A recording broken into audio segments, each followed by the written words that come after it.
Praise the lord. దేవుని నామానికి మహిమ కలుగును గాక. ఈరోజు ఫిబ్రవరి 2, 2026 బైబిల్ చదివారా? నేనైతే ఈరోజు 2 రాజులు 21వ అధ్యాయం నుండి 25వ అధ్యాయం వరకు, అలాగే 1 దినవృత్తాంతాలు 1వ అధ్యాయం నుండి 5వ అధ్యాయం వరకు చదవడానికి దేవుడు సహాయం చేశాడు. ఇక్కడ ప్రత్యేకంగా మనకి యబ్బేజు గురించి కనపడుతుంది. యబ్బేజు అనగా వేదన అని అర్థం. ఎందుకు ఆ పేరు వచ్చిందంటే, తన తల్లి నేను వీడిని వేదన పడి కన్నాను కాబట్టి యబ్బేజు అని పేరు పెట్టిందంట. కానీ అతడు తన సహోదరులందరిలో కంటే ఘనముగా ఉన్నాడంట.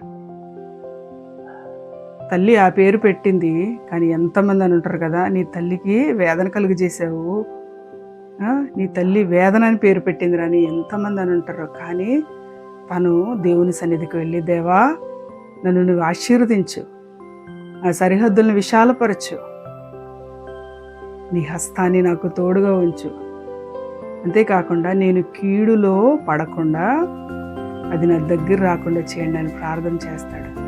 ఎంతమంది ఈరోజు యబ్బేజు లాంటి ప్రార్థన చేయగలుగుతున్నాం?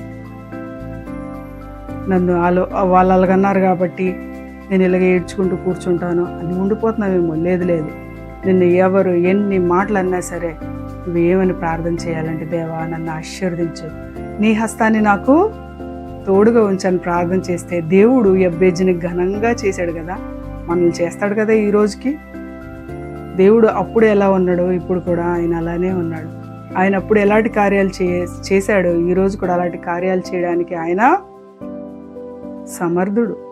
ఆయన నిన్న నేడు నిరంతరం ఏకరీతిగా ఉన్న దేవుడు. మరి అలాంటి దేవుణ్ణి కలిగి ఉన్న మనం ఎవరో ఏదో అన్నారని ఏడ్చుకుంటూ ఉండిపోకుండా మనం యబ్బేజులా ప్రార్థన చేద్దాం. దేవుడు మనల్ని ఆశీర్వదించడానికి ఆయన సిద్ధంగా ఉన్నాడు. మనం అడుగుదామా, దేవా నన్ను ఆశీర్వదించు, నా సరిహద్దులను విశాలపరచు అని ప్రార్థన చేస్తే దేవుడు ఖచ్చితంగా మనల్ని ఆశీర్వదిస్తాడు.